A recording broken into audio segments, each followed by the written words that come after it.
Noong dekada 70, kumalat ang kilusang komunista sa buong Japan.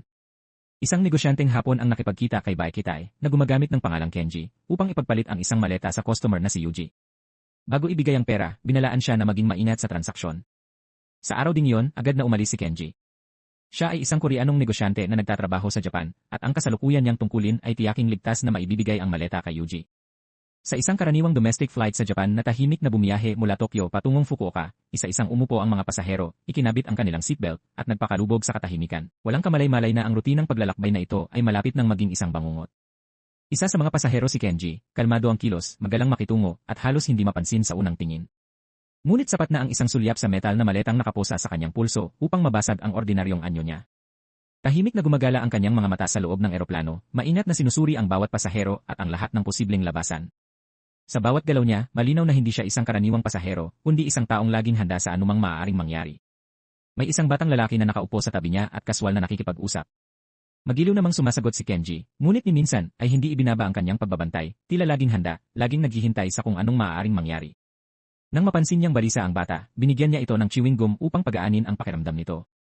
Hindi nagtagal, napansin ni Kenji ang ilang kahina-hinalang lalaki sa eroplano. Sa oras na yon, nasa himpapawid na ang sasakyang panghimpapawid. Nakita niya ang dalawang lalaki na pumasok sa isang banyo ng sunod-sunod. Pagkalipas ng 3 minuto, sabay silang lumabas, may hawak ng tig-2 pakete. Agad niyang napagtanto na may kakaiba. Hindi nagtagal, nang magdala ng tubig ang flight attendant papunta sa cockpit para sa piloto, biglang naganap ang insidente. Mabilis na nakontrol ng mga hijacker ang buong cockpit at nagdulot ng matinding kaguluhan. Tanging si Kenji lamang ang nanatiling kalmado at tiwala sa sarili. Tiniyak niya sa mag-ina na ligtas silang makakalabas. Ang grupong ito ay kabilang sa extreme left na sanggay ng Japanese Communist League na sinanay sa North Korea. Pagbalik nila sa Japan, binalak nilang i-hijack ang isang eroplano upang pasimulan ang isang revolusyonaryong digmaan. Agad na ipinadala ang ulat ng hijacking sa Ministry of Transport ng Japan na nagdulot ng matinding kaguluhan sa buong departamento. Nagpulong ang mga pinuno at hindi malaman ng Japanese Vice Minister na sinatsum kung ire-report ang insidente sa gabinete o direkta sa pulisya. Sa panahong iyon, ang Tokyo at Fukuoka ay kabilang sa mga lungsod na may mga biyahe na walang mahigpit na security check. Samantala, patuloy na tinututukan ng mga hijacker ang mga pasahero gamit ang kanilang mga armas. Si Kenji ay umaasa na lamang sa piloto, isang veteranong aviator na may mahigit 10,000 oras ng karanasan sa paglipad. Hiniling ng mga hijacker na dalhin sila sa North Korea, ngunit dahil domestic flight lamang ito, kulang ang gasolina upang makarating doon. Ipinaliwanag ng kapitan na kung ipipilit ang biyahe, maaaring bumagsak ang eroplano sa kalagitnaan ng paglipad. Kaya iminungkahi niyang bumalik muna sa isang paliparan sa Japan upang mag-refuel bago magpatuloy. Nag-alinlangan ang leader ng hijackers na si Yamada nang mabalitaan ang planong ito, ngunit napilitan siyang mag-isip ng paraan upang tanggapin ang sitwasyon. Tulad ng napagkasunduan, lumapag ang eroplano sa isang paliparan sa Japan, at umasa ang mga pasahero na makakatakas na sila sa kapahamakan. Dumagsa ang mga mamamahayag, at ipinahayag ng direktor ng paliparan sa media na sisikapin nilang panatilihing ligtas ang lahat. Kaagad namang nagpadala ng kahilingan ang mga hijacker sa gobyerno ng Japan, humihingi ng mapa ng rutang patungong North Korea at agarang pag-refuel. Nagbanta si Yamada na papatayin ang isang hostage bawat oras kung hindi sila susundin. Ipinadala ng direktor ang taong may dalang mapa. Ngunit habang sinusuri ito ng isa sa mga hijacker, napansin niya ang pagkilos ng mga fighter jet. Dahil dito, nagalit sila at nagbanta na papatayin ang isang bihag. Habang naghahanda silang umatake, mabilis na kumilos si Kenji. Inagaw niya ang espada ng isa sa mga hijacker at kinuha ito bilang hostage. Bilang ganti, dinakip naman ng mga hijacker ang mag-inang katabi niya upang takutin siya. Mariing hiniling ni Kenji na palayain ang mag-ina at tinanong ang mga hijacker kung mga lalaki ba silang nakapalda upang manakot ng mga babae at bata. Sa huli, pinakawalan ang mag-ina. Agad na sinupil ni Kenji ang isang hijacker at hiniling na makipagkita kay Yamada. Iminungkahi niya na palayain muna ang matatanda, kababaihan, at mga bata upang makuha ang simpatsya ng publiko at media. Ipinaliwanag niyang sa ganitong paraan, ang susunod na galaw ng gobyerno ay magiging mas maingat na pabor sa panig ng mga hijacker. Matapos pag-isipan, nakita ni Yamada na may katuwiran ang mungkahi. Upang alisin ang anumang hinala, binuksan ni Kenji ang bag na dala niya. Laking gulat ng lahat nang makita nilang puno lamang ito ng ice candy. Dahil sa kumakalat na chismis sa Japan na ang mga makapangyarihang tao sa North Korea ay labis na mahilig sa ice candy, agad siyang itinuring ng mga hijacker bilang kaalyado. Pinayuhan sila ni Kenji na magtiwala sa kanya at sinabing kung makikipagtulungan sila, makakamit nila ang kanilang layunin ng walang masasaktan. Nakumbinsi si Yamada at pumayag na palayain ang lahat ng matatanda at bata. Habang bumababa ang isang batang lalaki, palihim na may inilagay si Kenji sa kanyang kamay. Ayon sa plano, pinalaya ng mga hijacker ang 23 pasahero.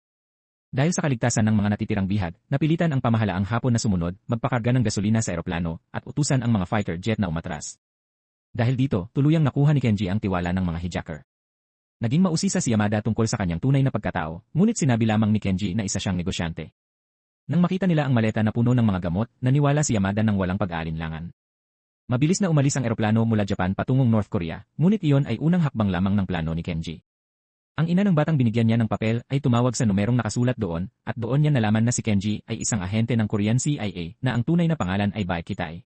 Matapos matanggap ang impormasyong ito, agad na nasangkot ang Estados Unidos at South Korea.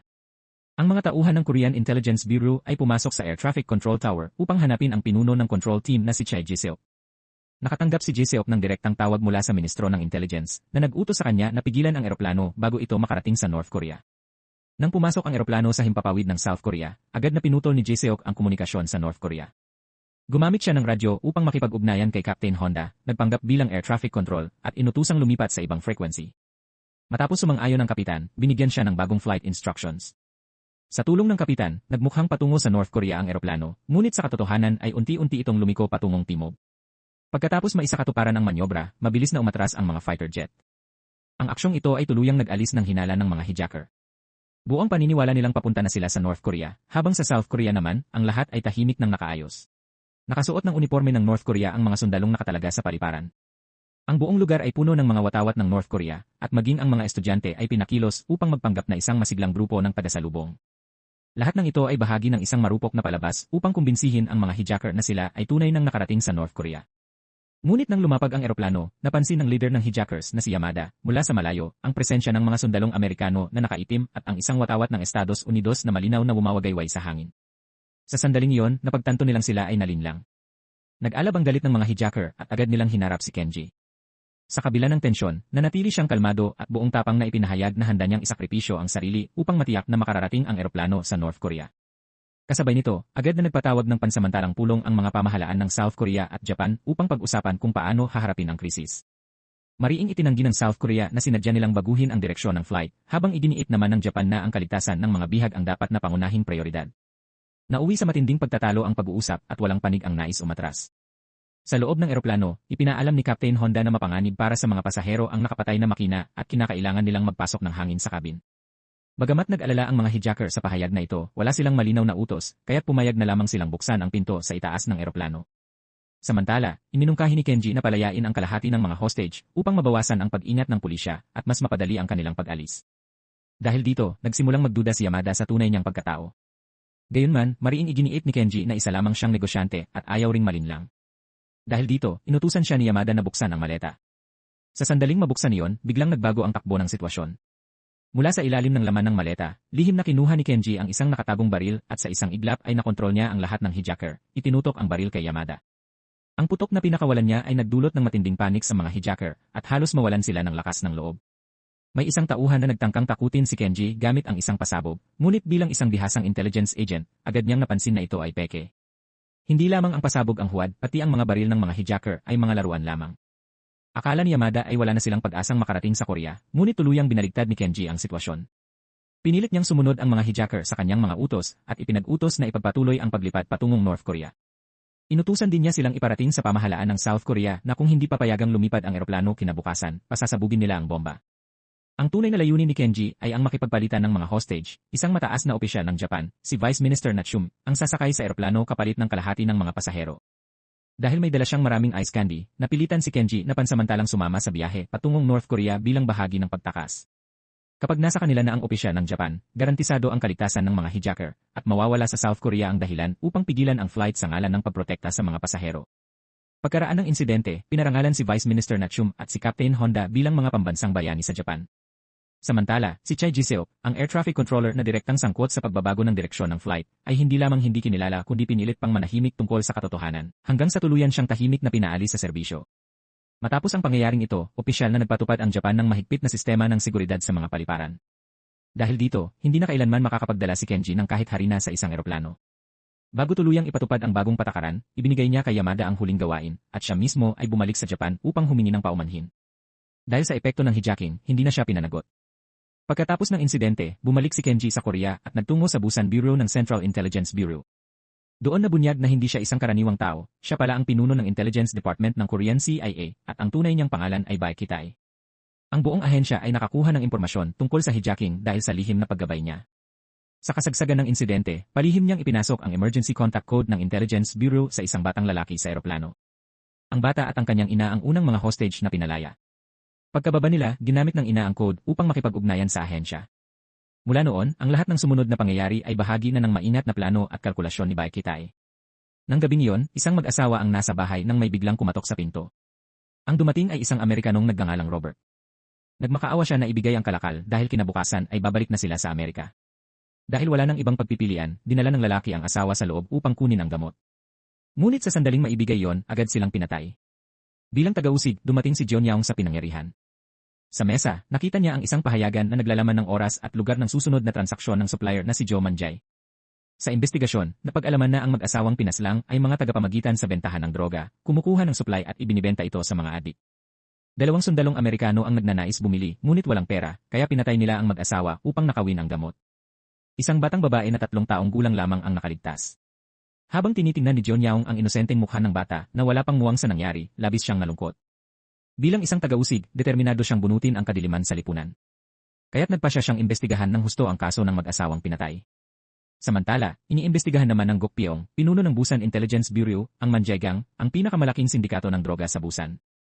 Matagal nang pinoprotektahan ng direktor na si Kwang ang organisasyon, kaya umunlad ang kanilang negosyo. 30% ng buwanang kita, na umaabot minsan sa milyon-milyong dolyar, ay direktang napupunta sa bulsa ng direktor. Naisa na ni Baekhytai na imbestigahan ang sindikato, ngunit ipinaalam sa kanya na may tagausig sa Busan, si John Yaong, na nagnanais hulihin si Joe Manjay ng buhay. Dahil si John Yaong ay dating ginawaran ng Order of Flower Jang bilang alamat ng Marine Corps, minabuti ng pamunuan na harapin muna ang sitwasyon ng maingat. Bumalik si Kitai sa kanyang trabaho at inutusan ang kanyang mga tauhan na siyasatin ang background ni John Yaong. Samantala, hinarap ni John Yaong ang 2 sundalong Amerikano na sangkot sa kaso, dala ang pahayagang may nakakode na mensahe. Sa investigasyon, nalaman niyang ang code ay isinulat ng babae habang nakikinig sa isang tawag sa telepono, naglalaman lamang ito ng oras at lugar ng pagkikita, ngunit walang petsa. Hiniling ni John Yaong sa 2 sundalo na balikan sa alaala ang tawag. Sa kabutihang palad, may kaunting kaalaman sa Korean ang isa sa kanila at naalala niyang binanggit ang katagang magkita bukas. Dahil dito, nakakuha si John Yaong ng mahalagang lead. Bago siya umalis, pinaalalahanan niya ang 2 na pumatay sila ng isang buntis na babae. Pagbalik sa opisina, inayos ni John Yaong ang lahat ng detalye at nakarating sa konklusyon na alas 6 ng gabi kinabukasan, magaganap ang transaksyon sa pagitan ng mag-asawa at ng supplier ng droga sa isang tindahan. Hinuha ni John Yaong na hindi pa alam ng supplier na patay na ang 2 tao, kaya nagpa siyang magpadala ng 2 tagausig na magpapanggap bilang mag-asawa sa meeting point. Ang gaganap bilang asawa ay isang bagong empleyado na si Disin, habang ang gaganap na babae ay isang katrabaho niya. Gayunman, dahil sa magaspang at hindi kanais-nais na hitsura ng nasabing katrabaho, agad na humiling si John Yaong ng kapalit. Sa huli, si Ejin ang pinili mula sa hanay ng mga tagausig sa Busan. Hindi niya inaasahan na siya ang mapipili, kilala bilang isa sa pinakamatitigas at pinakaprangkang tao sa grupo. Nang hapon din iyon, nagpanggap na mag-asawa sina John Yaong at Ejin at dumating sila sa tamang oras sa isang inn.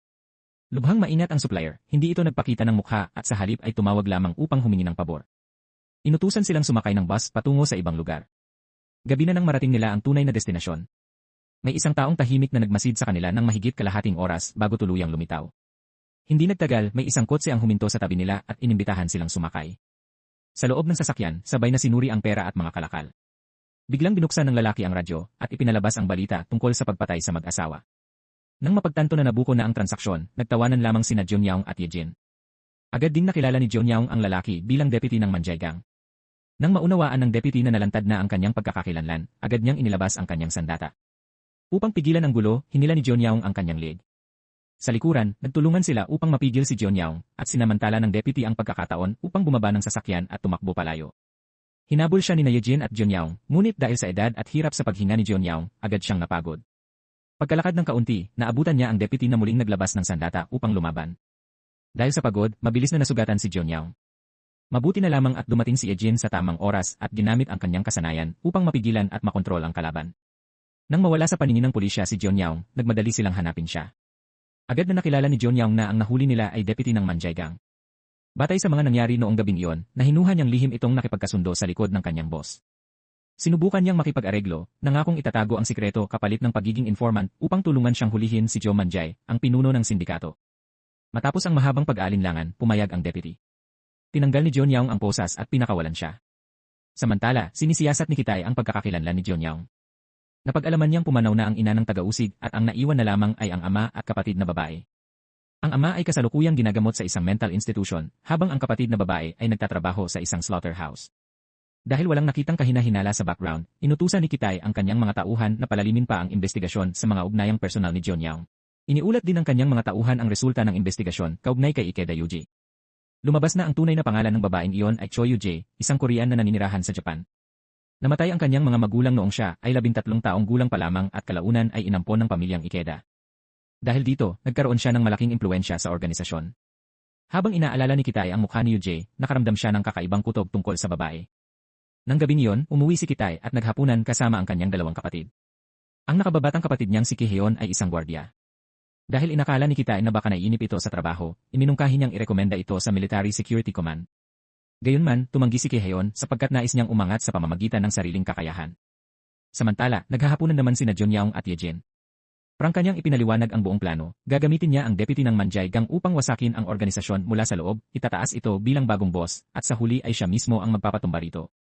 Pagkatapos, ipinakita niya ang isang larawan ni Kitay na kasama si Joe Manjay.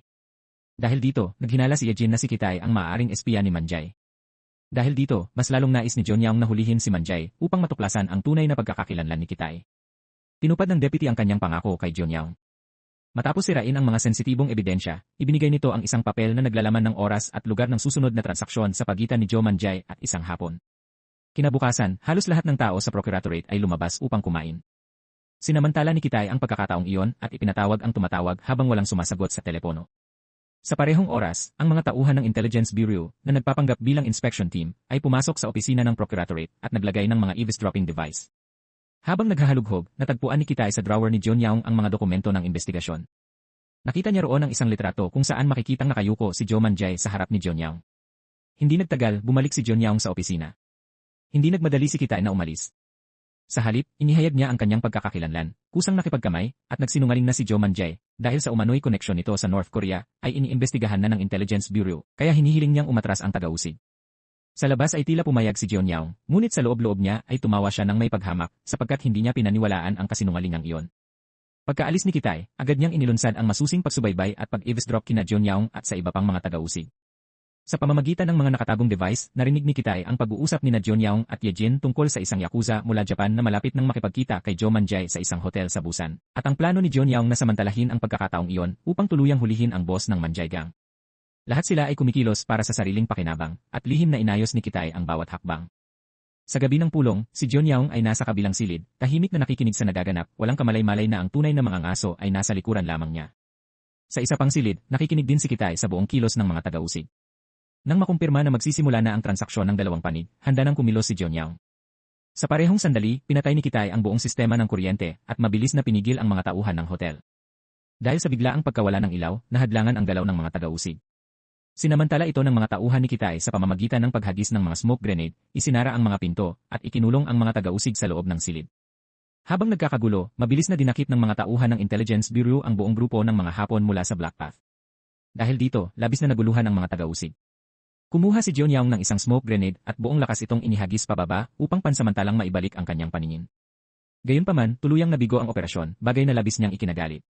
Matapos nito, dinala ni Kitay ang boss ng sindikato at ang deputy nito upang humarap kay Gok Pyeong, ang direktor. Nagalit ang direktor at sinisi ang dalawa sa pakikipag-ugnayan sa Black Path nang walang anumang ulat. Sa tindi ng galit, pinatay niya ang drug lord sa mismong lugar. Agad namang pinaalalahanan ni Kitay ang direktor tungkol sa nalalapit na halalan at ang pangangailangan nilang mapanatili ang kapangyarihan ng organisasyon. Dahil dito, iniligtas ng direktor ang buhay ng deputy. Sa panig ni John Young, ang sunod-sunod na kabiguan ay nagbunsod ng matinding hinala na may nagtataksil mula sa loob. Sinimulan niyang halughugin ang opisina at maghanap ng mga pandinig na aparato. Samantala, dinala ni Kitay ang deputy sa ahensya at inutusan itong pamunuan ang grupo. Nangako siyang ibabalik ang supply mula sa Japanese black market at ipinatawag ang mga tauhan upang muling buksan ang drug laboratory. Ang susunod na hakbang ni Kitay ay pabagsakin mismo ang direktor sa pamamagitan ng pakikipagsabuatan sa underworld at unti-unting pag-angkin ng kapangyarihan sa pambansang antas. Samantala, matapos ang masusing paghahanap, natuklasan ni John Young ang maraming listening devices na nakatago sa opisina. Nang maalala niya ang pagbisita ni Kitay ilang araw ang nakalipas, bigla siyang natauhan at tuluyang naunawaan ang buong katotohanan. Sa kabilang panig, namataan si Bai Jung-ji na naglalakad palabas ng paliparan, may hawak na maleta habang buhat ang isang maliit na batang lalaki. Ramdam niya ang lubos na kapanatagan, na para bang walang matang nagmamasid mula sa mga anino. May masayang ngiti, mas hinigpitan niya ang pagkakayakap sa kanyang anak at tuluyang iniwan ang terminal. Samantala, isang lalaki ang nakita sa loob ng isang templo. Habang abala ang monghe sa taimtim na pagdarasal, lihim siyang bumaba patungo sa isang nakatagong silid. Matapos mangapa sa dilim, nabuksan niya ang isang kahan na punang salapi. Sa loob lamang ng ilang sandali, pinuno niya ng pera ang kanyang bag at agad na umalis. Sa labas, matagal nang naghihintay si Kitay sa sasakyan, handang umandar sa oras na makuha ang senyas. Nang makasakay ang lalaki kasama ang pera, mabilis na dinala ni Kitay si Gok Piyong patungo sa susunod nilang lakad upang matiyak na wala silang maaantala. Habang nasa biyahe, nagtanong si Kitay tungkol sa isang tao, isang tanong na malinaw na ikinairita ni Gok Piyong. Pagkatapos noon, nanaig ang katahimikan habang patuloy silang bumiyahe patungong lungsod. Dumating sila sa isang tagpuan na sa unang tingin pa lamang ay malinaw na tambayan ng mga mataas ang rangbong gangster. Bumaba si Gok Piyong upang ayusin ang kanyang sarili bago pumasok sa lihim na samahan. Habang inaayos ang buhok at naglalagay ng foundation, ikinuwento niya kay Kitay ang tungkol kay Cheon Seok-jong, isang elite na nanguna sa kanilang klase sa akademyang militar at personal pang napansin ng Pangulo noong panahon ng Rebolusyon. Matapos ang kwento, pumasok silang dalawa. Sa loob, malalim ang pag-uusap ni Cheon Seok-jong, ang Chief of the Presidential Security Service, at Jum Jae, subalit bigla itong naputol nang dumating sina Kitay at Gok Piyong. Inakay ni Gok Piyong ang kapwa niya pinuno palabas upang talakayin ang isang lihim na negosyo na iniwang magkasama sina Kitay at Jum Jae. Sa sandaling iyon, nagsimulang umigting ang tensyon. Sa ilang minutong wala ang kanilang mga boss, sinubukan ni Jum Jae na akitin si Kitay. Gayunpaman, si Kitay ay isang lalaking may matibay na pagpipigil sa sarili. Nang bumalik sina Gok Piyong at Seok-jong at nadatnan ang dalawa na tila naglalandi, nakaramdam ng kakaibang kutob si Seok-jong. Tinanong niya ang kasama tungkol sa pinagmulan ni Kitay at nagbigay ng mahigpit na babala na bantayan ang lalaki dahil batid niyang hindi isang amateur si Kitay. Hindi naglaon, nagtungo si Jum Jae sa isang simbahan, walang kamalay-malay na bawat kilos niya ay binabantayan ni Kitay mula sa isang mataas na pwesto. Pagbalik ni Kitay sa kanyang silid, tinanong niya si Gok Piyong tungkol sa notebook na dala nito. Doon ibinunyag na ang notebook ay talaan ng bawat lalaking kanyang minakawan. Sinimulang siraan ni Gok Piyong si Jum Jae sa harap ni Kitay, binibigyang diin na kailangan niyang manatiling alerto at huwag kalimutan ang mabigat na responsibilidad na kanyang pasan. Maya-maya, muling nagkita si Kitay at Jum Jae. Matapos ang ilang palitan ng salita, diretsahang nagtanong si Kitay tungkol sa notebook at kung sino ang tunay na ama ng bata. Ang tanong na iyon ay tumama sa kanyang isipan na parang isang hindi nakikitang bala. Nang makalayo na sila sa sasakyan, nagsimula silang magbahagi ng lihim na impormasyon tungkol sa ugnayan ng kapangyarihan ni Gok Piyong at Chief Security Seok-jong. Hindi lamang iyon, nag-alok pa si Jum Jae ng tulong kung talagang nais ni Kitay na makuha ang madilim na itim na aklat na kanyang hinahanap. Pagkatapos nito, nagtanong si Kitay tungkol sa isang miyembro ng Yakuza na tila pamilyar kay Jum Jae. Matapos niyang ibigay ang impormasyon, napagtanto ni Kitay na may isa na naman siyang mahalagang piraso sa palaisipan ng kanyang buhay. Sapat na ang impormasyong iyon para sa isang kasunduan. Bago tuluyang umalis, hindi pinalampas ni Jum Jae ang pagkakataong magpakawala ng ilang mapang-akit na kilos bago siya sumakay sa sasakyan at lumayo. Samantala, si Ejin, isang babaeng opisyal, ay nagkunwaring isang mabait na mananahi upang mapalapit sa kapatid ni Kitay. Dahil sa mahinahon at mapagkakatiwalaang pakikitungo, mabilis niyang nakuha ang loob ni Soyong. Walang alinlangan, ibinahagi ni Soyong ang halos lahat ng detalye tungkol sa kanyang kapatid at kanilang pamilya. Mula sa engkwentrong iyon, nakalap ni Ejin ang mas maraming impormasyong agad niyang ibinalik kay Jeonyaong. Pagkatapos ng pagtitipon ng datos, masusing sinuri ng buong pangkat ni Jeonyaong ang bawat koneksyong kanilang nakalap. Sa kanyang matalas na instinto, tila nauna nang nabasa ng inspektor ang mga galaw na hindi napansin ni Kitay. Habang tahimik na humihigop ng tsaa si Jeonyaong at mumiting parang panalo, malinaw na may nabubuo ng plano sa kanyang isipan. Sa kabilang banda, matapos humingi ng tulong si Kitay, dinala siya ni Jum Jae upang makilala si Yo-jae, na ngayon ay isa ng makapangyarihang reyna ng underworld na may napakalaking yaman at impluensya. Nang magkaharap ang tatlo, sinalubong sila ni Yo-jae ng isang nakakagulat na matamis na ngiti at inanyayahan para sa isang pribadong pag-uusap. Napansin niyang may parehong pagkagutom sa pera si Kitay, kaya't hinila niya ito upang pag-usapan ang isang lihim na plano. Sa huli, malinaw niyang ipinaabot na kung muli siyang mabibigo, kakailanganin niyang magbayad, lalo na sa pag-aksaya ng kanyang oras, isang paalala na ang kanilang usapan ay parehong negosyo at babala. Tinanggap ang hamon, kinuha ni Kitay ang kanyang baso at umupo sa tabi ni Choi Yuji upang makipagkasundo. Habang nagsisimula siyang magpahiwatig ng isang pangmatagalang pakikipagtulungan, bigla siyang pinutol ni Yuji. Kalaunan, sa pagdiriwang ng Busan Citizens Day, naroon din si Jeonyaong, na nakikihalubilo sa buffet party na puno ng mga mayayamang elite. Ang taong pinili niya bilang unang target ay walang iba kundi si Gok Piyong. Nauwi ang dalawa sa pagbabalat ng hipon habang pinag-uusapan ang mga kaso ng droga na kinasasangkutan ng mga kilalang kriminal. Ang simpleng interaksyong iyon ay naging sapat upang magtiwala si Gok Piyong at ibaba ang kanyang pag-ingat. Pagkatapos kumain, agad na bumaba si Jeonyaong upang makipagkita kay Yejin at iulat ang sitwasyon. Magkasama nilang pinagsama-sama at sinuri ang impormasyong kanyang nakalap. Sa huli, iisa ang kanilang naging konklusyon, malamang ay ginagamit ni Kitay si Gok Piyong bilang tabing upang makapagpuslit ng droga palabas ng bansa. Nang gabing iyon, pagka-uwi ni Kitay, nagkaroon siya ng isang puso sa pusong usapan sa kanyang nakababatang kapatid na babae. Ipinaliwanag niyang ang lahat ng ginagawa niya ay para sa pamilya at upang masiguro ang malaking kayamanan para sa kinabukasan ng tatlong magkakapatid. Higit pa rito, inimbitahan pa niya ang kapatid na sumama sa isang malaking pagnanakaw na maaaring magbago sa kapalaran ng kanilang buong pamilya. Kinabukasan, nakipagkita si Kitai sa kanyang mga kasama. Ang pangunahing prioridad niya ay makahanap ng isang bodega na sapat ang laki at hindi kapansin-pansin. Nais din niyang matiyak na ang kanyang produkto ang mangunguna sa merkado ng Japan sa pinakamataas na kalidad at kadalisayan. Mula roon, opisyal nang nagsimula ang malaking proyekto ni Kitai. Mahusay siyang nakipagtulungan sa kanyang team upang makaiwas sa paniniktik ng gobyerno habang gumagawa ng dekalidad na produkto. Matagumpay niyang nalinlang ang mga otoridad tungkol sa kanyang madilim na negosyo at nagawa pa niyang lokohin ang sarili niyang boss na si Gok Pyong. Habang magkasama sila, ikinuwento ni Kitai kay Gok Pyong ang kanyang paglalakbay sa Japan kasama si Bai Jumjai, ngunit sadyang hindi niya binanggit ang lihim niyang pakikipagkita kay UJ. Gayunpaman, pagkakaalis ni Kitai, agad na tinawag ni Gok Pyong ang kanyang pinakamatalik na tauhan upang malaman ang buong katotohanan. Doon niya nalaman na si Kitai ay nakipagsanib kay UJ at pinalawak na ang kanyang operasyon sa paggawa ng droga. Sapat na ang balitang iyon upang mag-alab ang galit ni Gok Pyong. Makalipas ang ilang sandali, habang dinadala ni Kitai si Jumji sa simbahan upang humingi ng kapatawaran, bigla siyang tinawagan ni Gok Pyong. Ipinabatid ng kanyang boss na mag-inspeksyon ito sa Seoul National University at may isang taong darating doon. Pagkababa ng tawag, nagmadaling hinanap ni Kitai si Jumjai, ngunit huli na ang lahat. Nakapasok na pala ito sa isang kotse nang hindi niya nalalaman at ngayon ay nakaupo na roon kausap ang Pangulo. Batid ni Jumji na ang Pangulo at si Seokjoong ay sinumpaang magkaaway na hindi maaaring mamuhay sa ilalim ng isang langit, kaya nagpasya siyang gamitin ang kanyang mga baraha at ibunyag ang tunay na plano. Ang pagkakaroon niya ng anak ay lalo pang nagpalakas sa kanyang ambisyon. Nakipagkasundo siya sa Pangulo sa isang win-win na kasunduan kung saan matatalo niya ang kanyang karibal at kapalit nito ay makukuha niya ang kayamanan at posisyong kanyang ninanais. Matapos ang pakikipagkita sa Pangulo, inimbitahan siya ni Kitai sa isang bar ng gabing iyon para sa isang pribadong usapan. Dahil siya ang unang lumapit, ikinatuwa iyon ni Jumjae kaya agad siyang pumunta. Ngunit nang magkita sila, agad siyang binantaan ni Kitai dahil sa kanyang mga ginagawa. Ipinabatid niyang kailangan nitong isuko ang notebook at tuluyang maglaho kung nais pa niyang manatiling buhay. Sa kabila ng malamig na pagbabanta, hindi na tinag si Jumjae. Sa halip, ibinunyag niya ang isang matinding katotohanan, inamin niyang ang notebook ay hindi talaga umiiral. Matapos ang pagtatapat, nagsimulang manginig si Jumji at nagmakaawa kay Kitai para sa tulong. Nagbago ang atmosfera mula sa tensyon patungo sa tila romantikong katahimikan. Inakala niyang magkakaroon siya ng isang mainit na gabi kasama si Kitai, ngunit paglabas niya mula sa shower, napagtanto niyang nagkamali siya.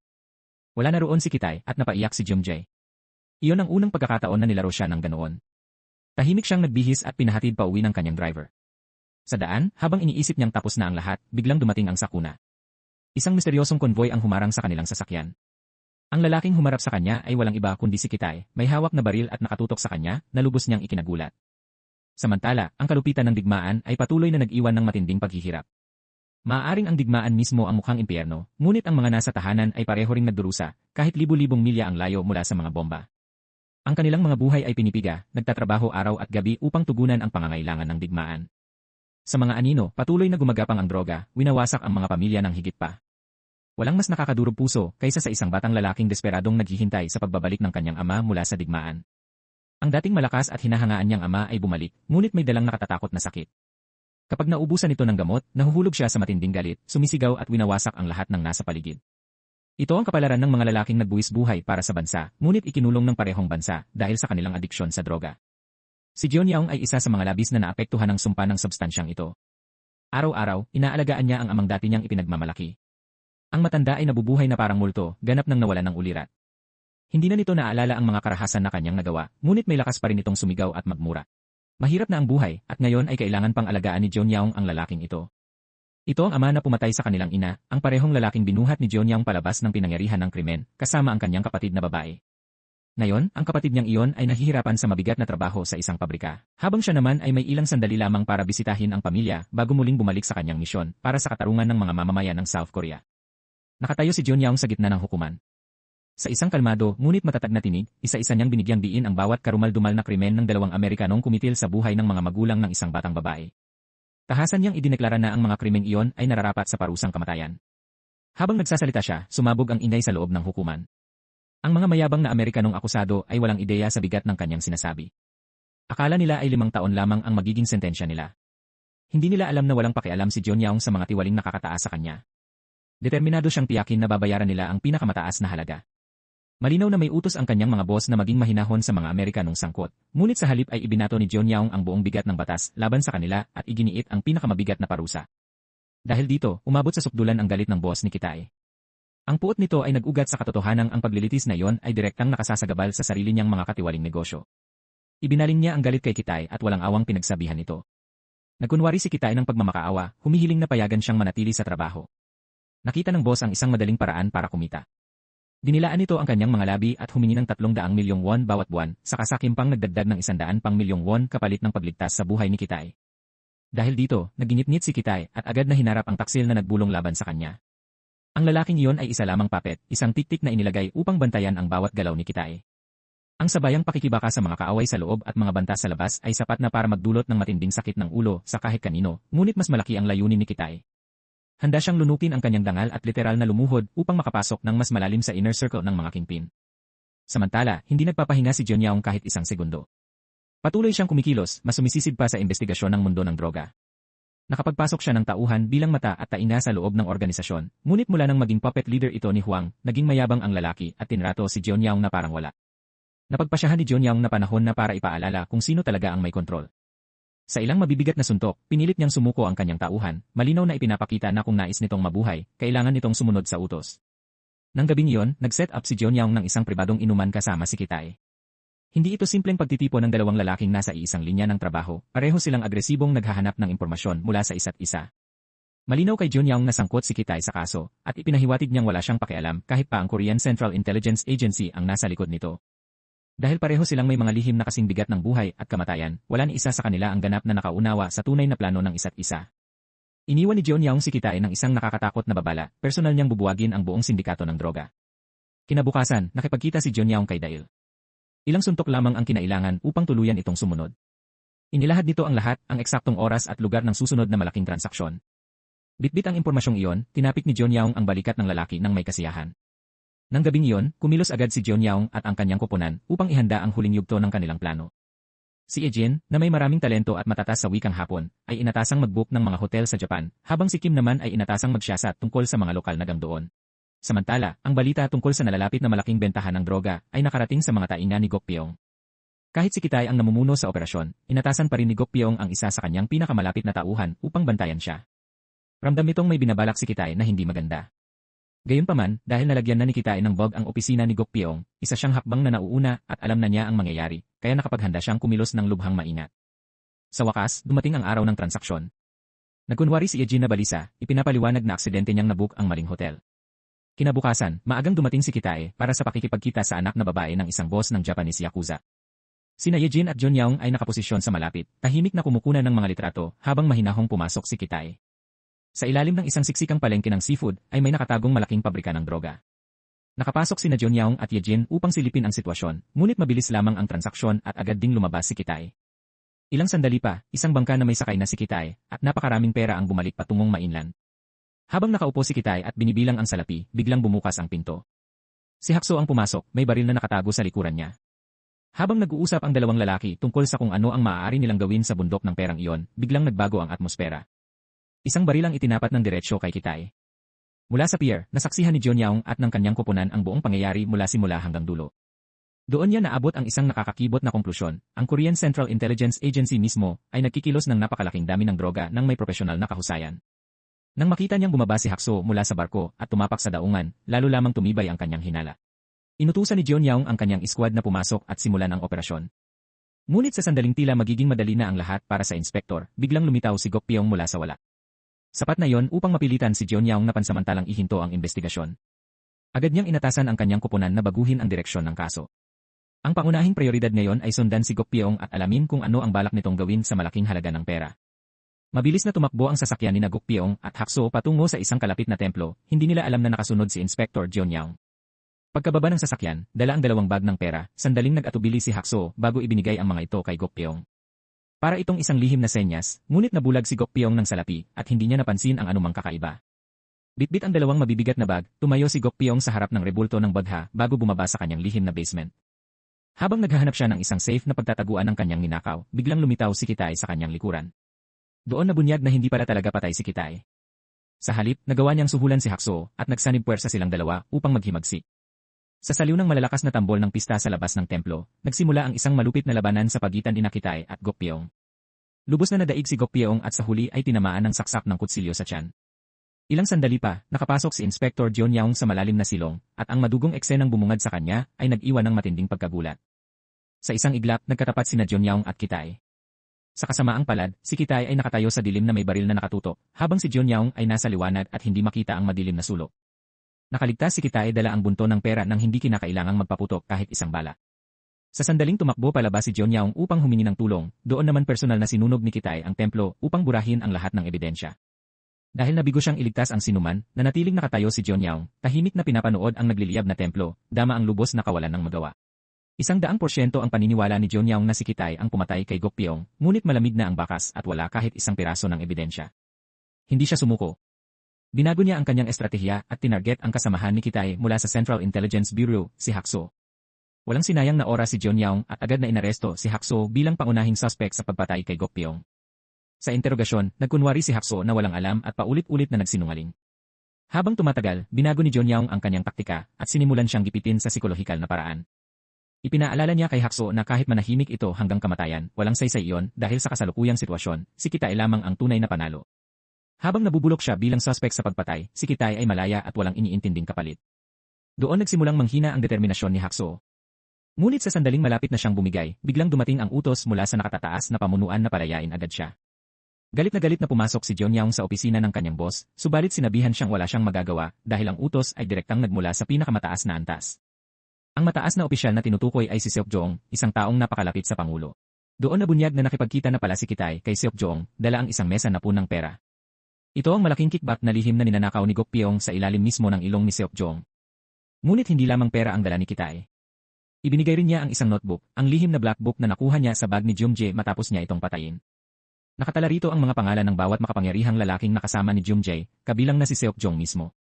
Sa pamamagitan ng mga banta at panghihikayat, inilahad ni Kitay ang kanyang plano na kunin ang posisyon ni Gokpyong at humiling ng mas malalaking negosyo.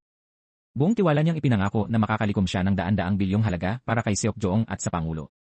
Nang makita ang matinding ambisyon at hindi maikakailang talento ni Kitay, pumayag si Seokjong at binigyan siya ng mas malaking kapangyarihan kaysa dati. Dahil sa tiwaling alyansang ito, napalaya si Hakso. Pagkalaya niya, tiniyak ni Hakso kay Kitay na wala siyang ibinunyag kay Inspector Jonyang tungkol sa pagpatay kay Gokpyong, at hindi rin niya ito sinabi ang tungkol kay Seokjong.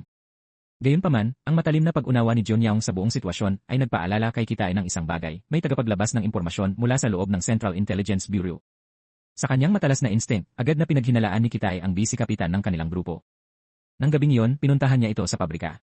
Sa kanilang pag-uusap, kaswal ngunit nagbabanta, tahimik na nilagyan ni Kitay ng bala ang kanyang pistola at itinapat ito sa dibdib ng vice-kapitan. Hiningi niya ang katotohanan at pinilit itong umamin kung nakikipagsabuatan ito kay Inspector Jonyang. Sinubukan ng vice-kapitan na itago ang kanyang takot at hinamon si Kitay na pindutin na lamang ang gatilyo kung hindi siya pinagkakatiwalaan. Matapos makaligtas sa interogasyon, lihim siyang muling nakipagkita kay Jonyang. Binalaan niya ang inspektor na lubhanang delikado ang sitwasyon at iyon na ang huling pagkakataong makakatulong siya. Umaasa siyang tuluyan ng mapabagsak si Kitay upang matapos na ang kanyang pangamba. Batay sa impormasyong ibinigay ng Tiktik, agad na nag-organisa si Jonyang ng isang malawakang operasyon at hinati ang kanyang mga tauhan sa dalawang grupo. Sabay na inilunsad ang dalawang operasyon. Ang isang grupo ay nag-ambush sa dagat upang harangin ang kargamentong pinaniniwalaang naglalaman ng droga, habang ang isa pang grupo ay sumalakay sa isang pabrikan ng gamot sa lupa. Ang inaasahang tagumpay ay nauwi sa isang ganap na bangungot para kay Jonyang. Nang buksan ang mga kahon sa barko at sa loob ng pabrika, walang nikatiting na droga ang kanilang natagpuan. Sa halip, puro karaniwang produkto lamang ang laman, kabilang ang mga sigarilyo. Doon na nagising si Jonyang sa katotohanan na pagtanto niyang nilaro lamang siya. Unti-unting lumitaw ang buong katotohanan. Dahil sa matinding takot para sa sariling buhay, inamin ng vice-kapitan na ipinagkanulo niya si Jonyang at muling bumalik kay Kitay. Ang pakikipag-ugnayan niya sa taga-usig ay hindi kailanman totoo, isa lamang itong maingat na planong patibong upang mabawi ang tiwala ni Kitay. Bumalik si Jonyang nang walang dala.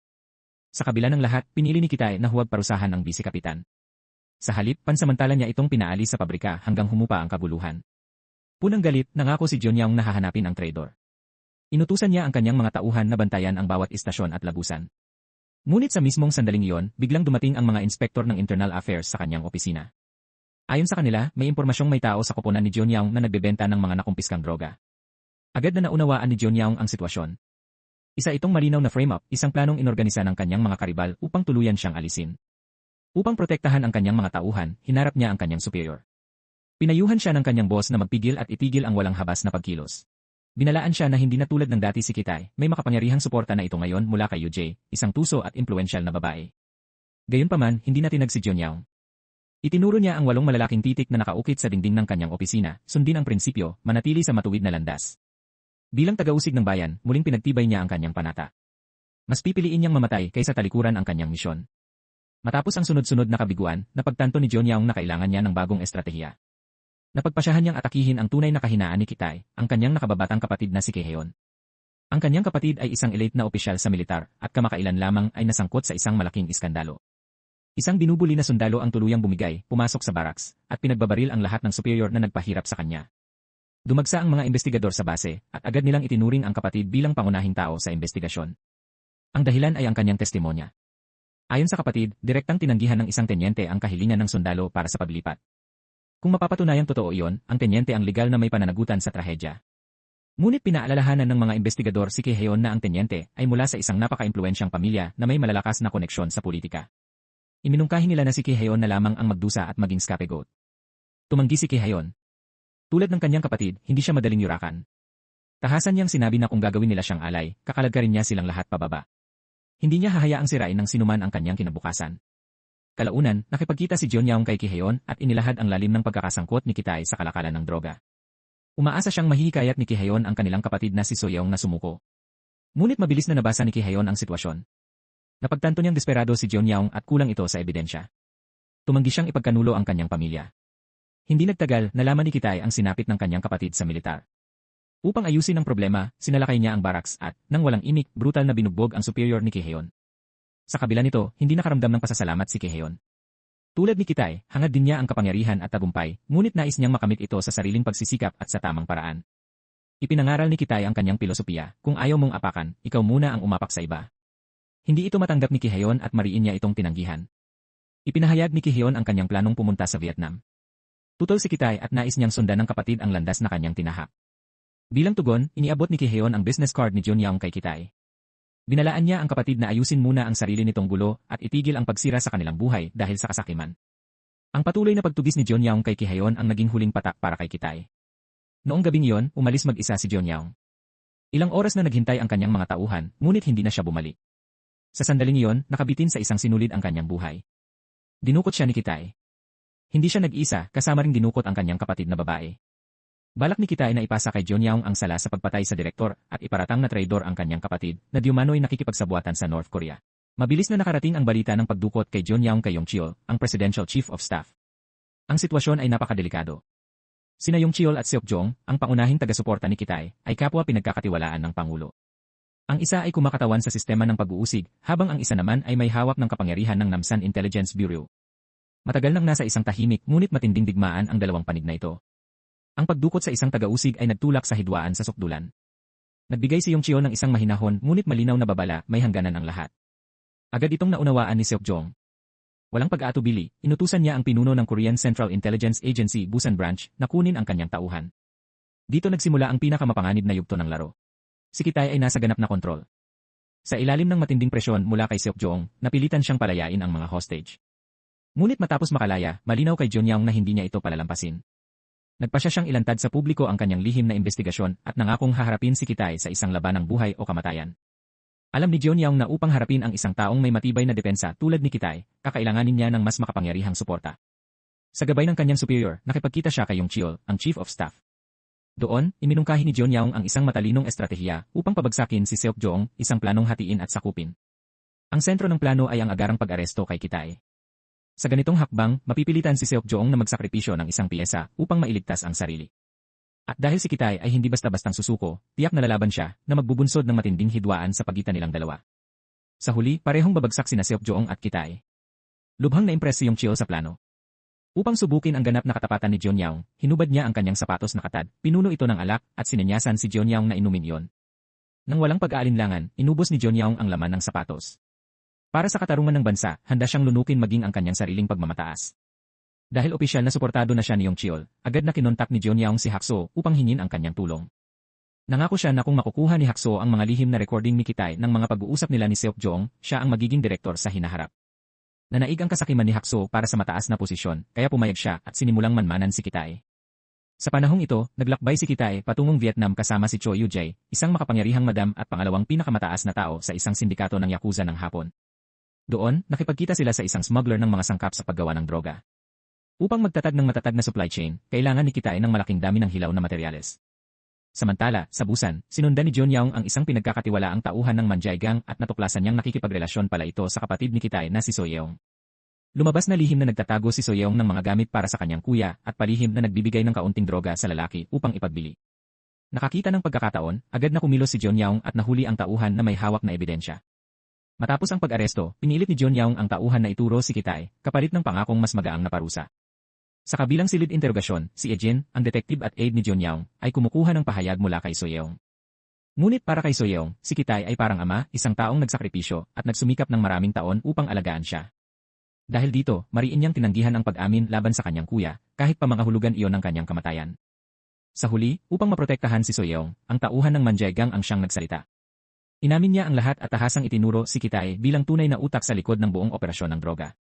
Armado ng pagtatapat na iyon, pinamunuan ni John Young ang dose-dosenang mga taga-usig sa isang malawakang pagsalakay sa sangay ng Central Intelligence Bureau sa Busan. Inaresto ang bawat ahenteng naroon. Sa araw din yon, bumalik si Kitay mula sa Vietnam. Paglapag niya sa paliparan, agad siyang sinalubong ng mga taga-usig at pinusasan. Sa silid ng interogasyon, pinatugtog ni John Young ang na-record na patotoo. Ngunit kahit lantad na ang ebidensya, nanatiling malamig si Kitay. Hindi man lang siya nagpawis at tahasang itinanggi ang lahat ng paratang. Dito sinimulan ni John Young ang kanyang planong hatiin at sakupin.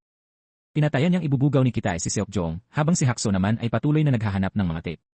Naniniwala siyang kapag napunta ang mga recording kay Seokjong, mawawala ang pinakamalakas na proteksyon ni Kitay. Samantala, kumalat na parang apoy ang balita ng pag-aresto kay Kitay. Nagsimulang kabahan si Seokjong. Sa kabilang panig, naglabas si Yongcheol ng mahigpit na utos sa kanyang mga tauhan upang tuluyang pabagsakin si Kitay. Layunin niyang samantalahin ang pagkakataon upang lubusang bunutin ang impluensya ng Namsan Intelligence Bureau sa Blue House. Hindi nagtagal, natagpuan ni Hakso ang mga lihim na tape ni Kitay. Ngunit hindi niya ito ibinigay kay Yongcheol. Sa halip, direkta niya itong dinala kay Seokjong. Habang pinakikinggan ni Seokjong ang mga recording, isang malaking pagbabaligtad ang nabunyag. Ang mga tape ay hindi pala naglalaman ng madilim na lihim ni Seokjong. Sa halip, may ebidensya ito ng lihim na pakikipagsabuatan ni Yongcheol sa mga chaebol upang dayain ang halalan. Kapag umabot ang ebidensyang ito sa Pangulo, tiyak na matatapos ang karera ni Yongcheol. Sa sandaling iyon, ganap nang nasa kontrol ni Seokjong ang buong sitwasyon. Sa silid interogasyon, si Kitay, na agad nakaunawa na nagbago ang ihip ng hangin, ay sadyang inuyam si John Young. Ibinunyag niya ang isang lihim na hindi kailanman inaasahan ni John Young. Alam na pala ni Kitay mula pa sa simula ang tungkol sa lihim na pakikipagkita ni John Young kina Yongcheol at Hakso. Ang dahilan ay simple ngunit nakapanlulumong katotohanan, ipinagkanulo siya ng sarili niyang kasamahang prosecutor. Mas lalong lumala ang sitwasyon. Sa katabing silid interogasyon, lihim na itinago ng tiwaling kasamahan ang isang hiringgilya sa loob ng mga dokumento. Ang tauhan ng Manjaigang, hindi napigilan ang kanyang adiksyon, ay kinuha ang hiringgilya at nagturok sa sarili. Agad siyang nagkaroon ng matinding hallucination at tuluyang nahulog sa malalim na koma. Sa isang iglap, ang lahat ng plano ni John Young ay muling nalagay sa bingit ng pagkawasak. Matapos bumagsak ang saksi, tahimik na kinuha ng taga-usig ang hiringgilya. Para kay Kitay, ang pagkamatay ng tauhang iyon ang pinakamabisang paraan upang patahimikin ang nag-iisang saksi laban sa kanya. Ngunit mas trahedya pa ang sinapit ni John Young. Matapos siyang tuluyang madaig ni Kitay, si John Young ay inaresto ng sarili niyang departamento sa gawa-gawang paratang ng panunuhol. Sa isang iglap, tahimik ngunit mahusay na winasak ni Kitay ang buhay at reputasyon ng taga-usig. Sa ilalim ng madilim na gabi, lumabas si Kitay sa opisina ng prosekusyon bilang isang malayang tao. Huminto lamang siya upang bigyan si Hakso ng isang malamig at nakakatakot na paalala na huwag nang baliktarin ang kanyang katapatan. Samantala, si John Young ay tuluyang dinungisan sa mata ng publiko. Ipininta siya bilang isang tiwaling taga-usig na lihim na nagpoprotekta sa mga kartel ng droga. Nang ganap nang mawasak ang kanyang pangalan, kinausap ni Yongcheol ang kanyang superior at iniutos na tuluyan ng itapon si John Young. Para kay Yongcheol, ang isang sirang espada ay wala ng silbi, isa lamang basura na dapat itaboy. Sa araw ding iyon, giniba ang opisina ni John Young at natagpuan ng mga investigador ang umano'y nakatagong maruming pera. Inaresto ang kanyang kapatid na babae at maging ang kanyang matandang ama sa nursing home ay nadamay sa iskandalo. Sa harap ng publiko, si John Young ay pinusasan at hinilapalayo sa isang nakahihiyang eksena habang tahimik na gumuho ang lahat ng kanyang pinaglaban. Sa kabilang panig, si Kitay ay umangat lalo dahil sa kanyang tagumpay sa operasyong ito. Siya ngayon ay hayagang kasama ni UJ na patuloy na tumatanggap ng malaking yaman mula kay Kitay. Sa mga anino, lihim namang tinutulungan ni Soyeong si Kitay sa pagpapatakbo ng pabrika ng gamot. Gamit ang bagong produktong may mataas na kadalisayan, nagtatag si Kitay ng mas matibay na ugnayan sa Yakuza. Mula noon, tuluyan ang nagbago ang kanyang katayuan. Siya ay itinalaga bilang direktor ng Central Intelligence Bureau sa Busan. Sa araw ng kanyang panunumpa, pinangunahan ni Kitay ang kanyang mga tauhan sa harap ng watawat na angakong magiging tapat sa bansa. Ngunit sa madilim na panahong iyon, alam ng lahat ang tunay na kahulugan ng kanilang sinumpaan. Ang Made in Korea ay hindi simbolo ng dangal, isa lamang itong kasangkapan upang makuha ang kapangyarihan at maisakatuparan ang kanilang mga lihim at masasamang hangarin. At dito nagtatapos ang ating serye. Maraming salamat sa panonood, hanggang sa muli.